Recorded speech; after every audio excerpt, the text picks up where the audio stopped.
Hi, my name is Kevin with Hotshot Repair, and today I'm taking a look at an iPad 4 logic board that I replaced the connector on. It's a touchscreen connector. We're going to take a look here with the microscope, where we can see I've replaced this connector right here.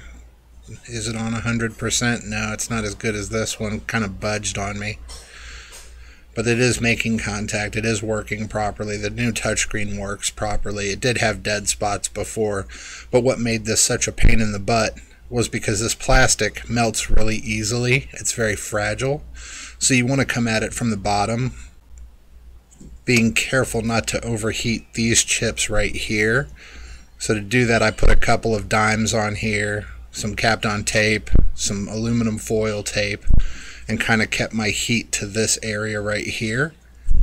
And then eventually the solder goes liquid here and the connector will set itself down. But in the process of kind of pressing it down so it all makes contact in the middle, I kind of budged it a little bit. You reach a point where it says, where you say it's good enough. Right here, it's all making contact. All those solder pins are on their pads. There's a little wiggle room, but it doesn't look as good as this one where it's nice and centered. But the lever still moves. This still moves. I got this a little bit toasty in a previous attempt at it. But right now the new touchscreen does work properly. All the areas of the touchscreen work, which is, you know, prior to this repair, it had a large dead spot kind of up in the top where this bent pin was.